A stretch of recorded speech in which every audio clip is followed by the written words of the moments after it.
had the access to the resources very, very late coming through from EWC. However, some of you may have heard some of this information before in terms of attending your induction session. Equally, for some of you, this might be the first time that we're going to talk about this morning. So I'm just going to spend the next 10 minutes or so thinking a little bit about the assessment. And what I'm going to say in terms of the assessment this morning is quite broad strokes, in the sense that all of you work in your own unique setting, in your own unique role, and as a result of that, there is no one specific right way or one specific right thing that you have to talk about to successfully complete this assignment.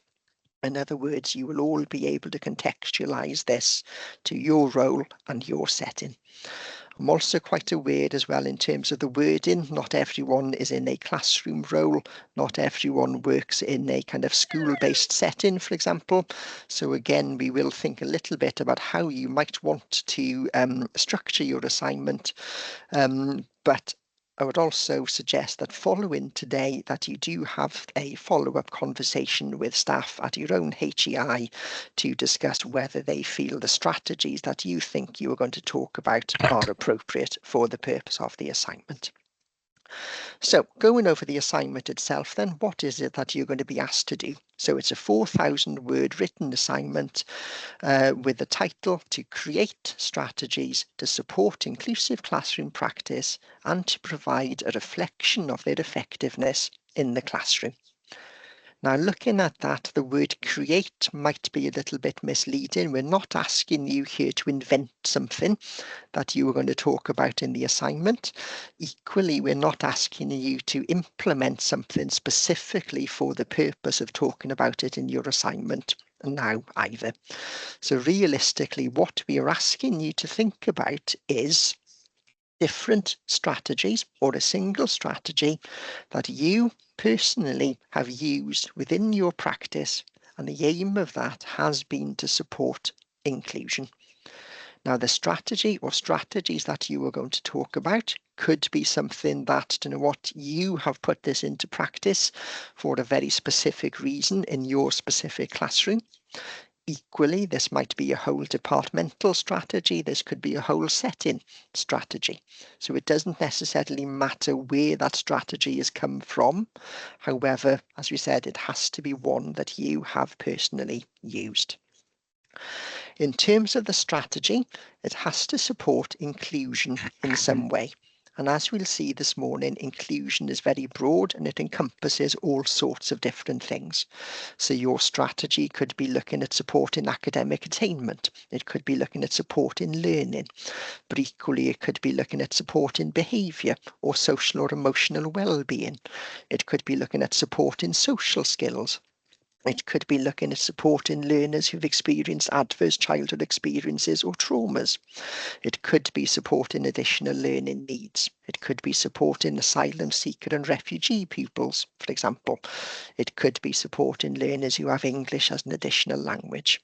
So there's all sorts of different things that you can talk about, and I'll go over some examples shortly.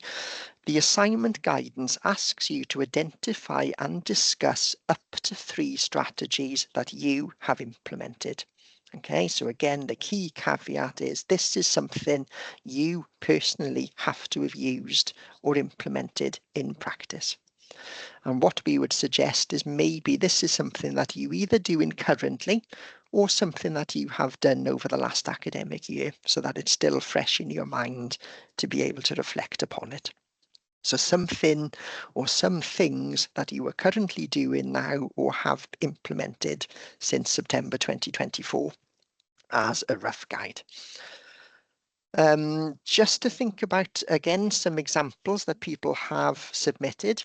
Okay, so again, no one right thing we're asking you to talk about, but I've made a list this morning of different things that I've seen in assignments over the last couple of years. Again, this is not exhaustive, but just to show you that literally you can talk about anything that you have used that supports inclusion within your context. So strategies people have talked about previously, for example, include learner grouping, thinking about modifying seating plans, and trying to embed a growth mindset in the classroom, particular spelling interventions, using a guided reading programme.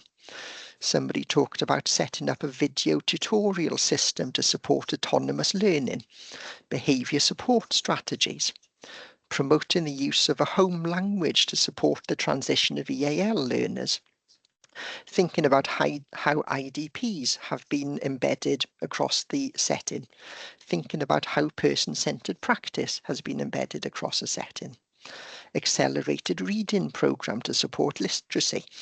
This was a very specific one.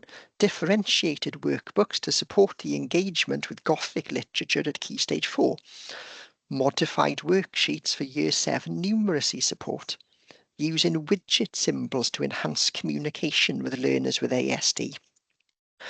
Targeted peer feedback strategies, behaviour buddy systems, using a class council to develop positive behaviour practices, embedding one-page profiles, effective deployment of teaching assistants, using mini whiteboards to support learners with dyslexia, pre-teaching targeted vocabulary, scaffolded breakfast provision in a nurture group, using Makaton with EAL learners, pupil behaviour champions, staged breakfasts, teaching morphology to support spelling, supported work experience in an FE college, thinking about embedding attendance champions within pupils, and this was a nice one, Feel Good Fridays and pupil-informed rewards.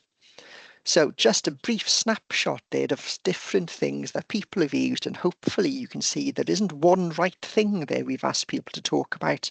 People have been able to interpret their assignment in a way that best fitted their role and their setting.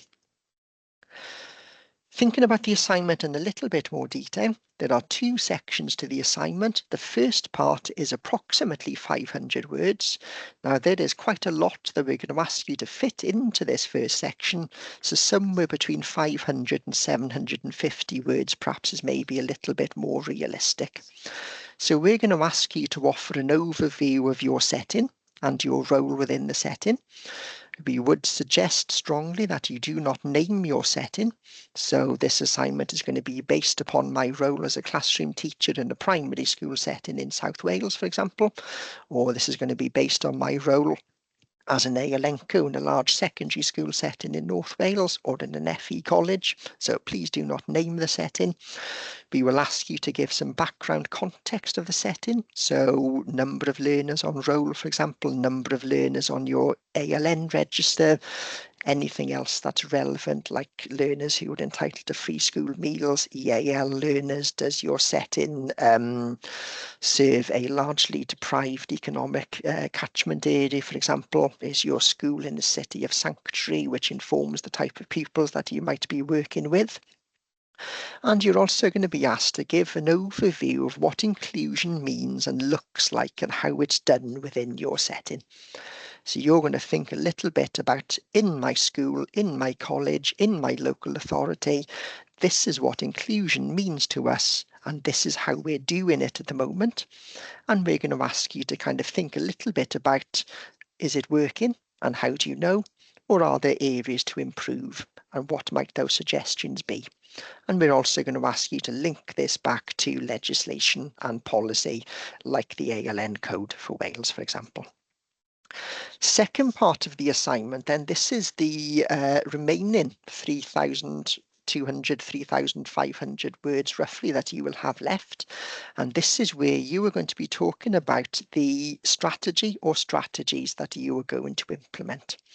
Now, a key thing that's highlighted on this slide is that you are going to set out your discussion using a reflective theory, now, or a reflective model. Now, there are all sorts of different ones that are available that you might have come across and might already use in your practice. So common ones, for example, Gibbs's model, Kolb's model, Brookfield's model, the what, so what, now what model of reflection. And we will focus very much on different types of reflective model in the second national conference Saturday afternoon. But you are going to be using a reflective model to discuss the strategy or strategies, and you are going to be thinking about these key points that you can see on the screen. So you will be asked to identify and describe the strategy that you are chosen to talk about. You are going to think about what the strategy's purpose is. So what is the strategy trying to do? And to do that, we're going to ask you to make the links between the strategy and the challenges that the learners that you've used this with face. Now, your strategy could be something very specific for a single person. It might be a small group strategy. It could be a whole class strategy. It could be a whole setting strategy. You will also be asked to think a little bit about what the challenges were faced in terms of implementing the strategy. So as the practitioner trying to embed this in practice, what did you find challenging? We'll also ask you to think a little bit about evaluating. Did the strategy work? Was it successful or not? How do you know? And we're going to ask you to think a little bit then as well about how you might be able to think about this strategy on a wider context within your setting. So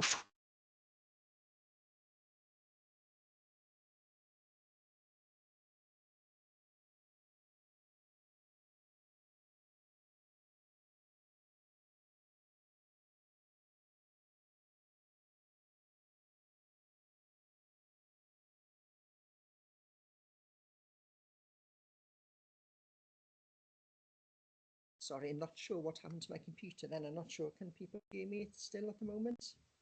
Yeah, you've just come back, Di. Right, I've just come back. Right, I've gone on to computer number 2 as the first one is conked out.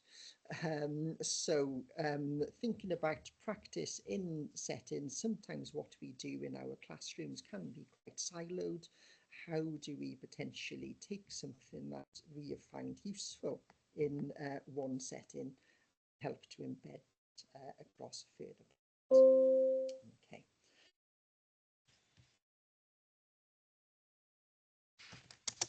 Thinking about moving on now, had the PowerPoint on is no longer working, so I'm on my other one.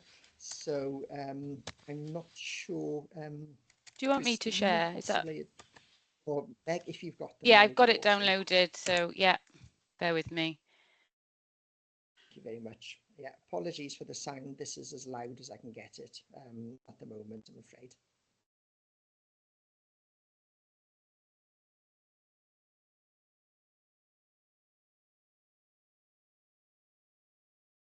Sorry, I'll just skip through now.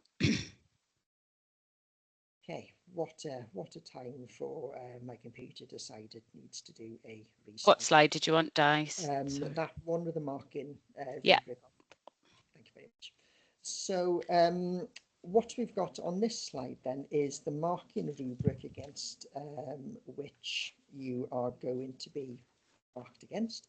And what you can see, there are a number of different sections on here, each of which have a particular element of the weighting for the assignment attached to them.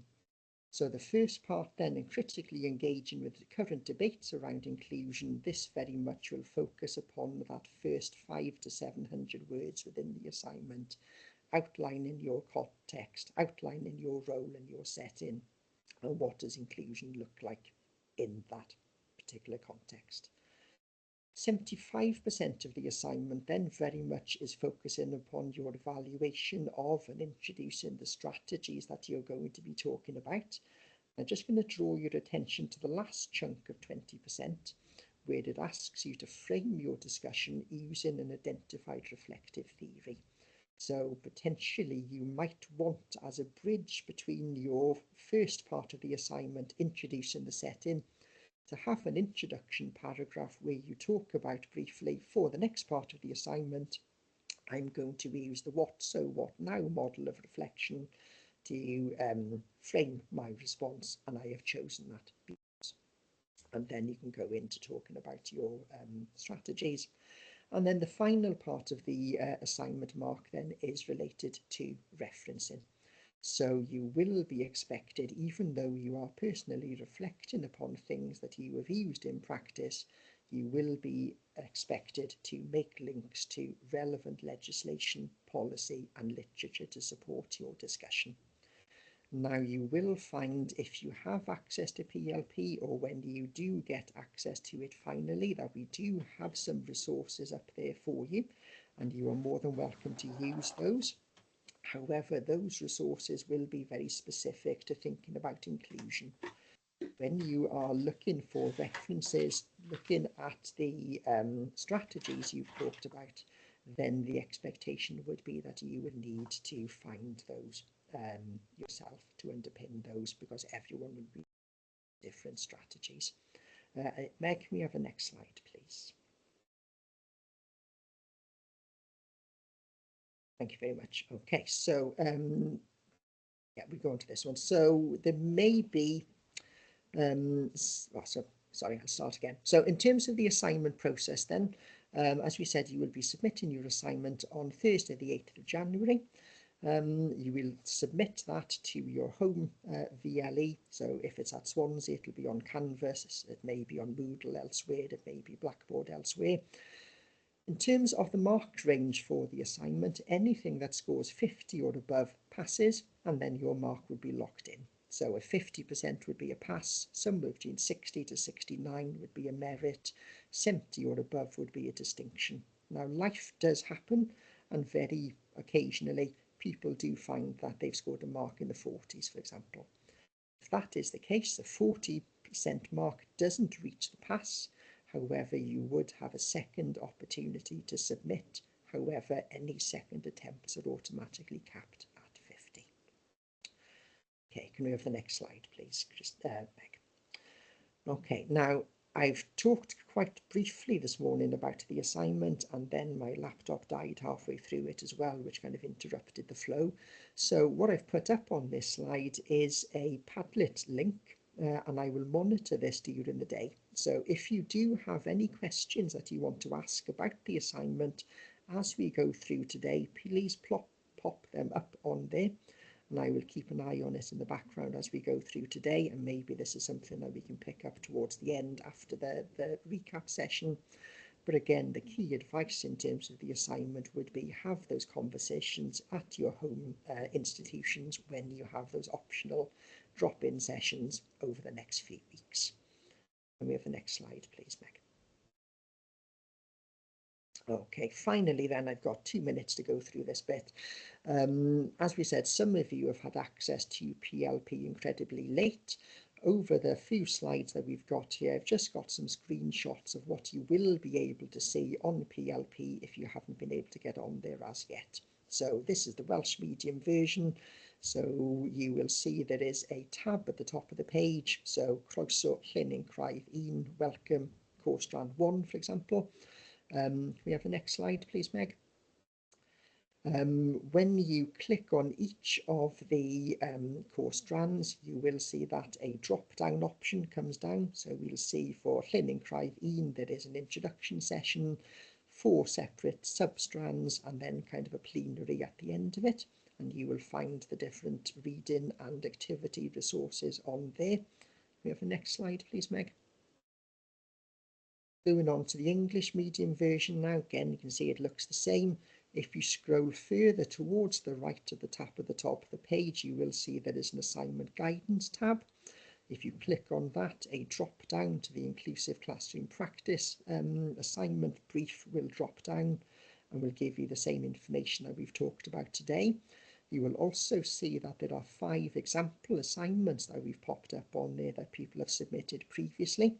And the reason we've put those particular ones up there is because they've scored a mark that is somewhere between 50, 60, 70 and up into the 80s. So to give you an idea of what assignments at those different levels might look like. And then if we can have the next slide, please, Meg. Okay. Over the next few minutes then, I am going to stop talking as I have hit the 10 o'clock buffer. Just a reminder to say the English medium group, we're going to stay on this link. The Welsh medium group, we're going to ask you to leave shortly and follow Clive and Darren over to the other Welsh medium link for session 1. We're all going to come back together then onto this link for the Ask the Expert session. But just one final little word from me really in terms of today. The feedback we've tended to have had over the last few years in terms of delivering these modules is people really enjoy the opportunity when we're in breakout rooms in the sessions to go and have those informal discussions with other people. So we would suggest that during those breakout room sessions, could you please turn your cameras and mics on if that's appropriate for you, so that you can engage in those discussions. However, when we're in these kind of main sessions together, unless you are a spokesperson for your group giving some feedback following those discussions, can we please ask that you turn your cameras and mics on at that point. So other than that, that's enough of my croaky voice. I'm going to sit in the background and have a nervous breakdown now and try and fix my other laptop. Enjoy the rest of your day. Welsh Medium Group, head over to the other link with Clive and Darren, and then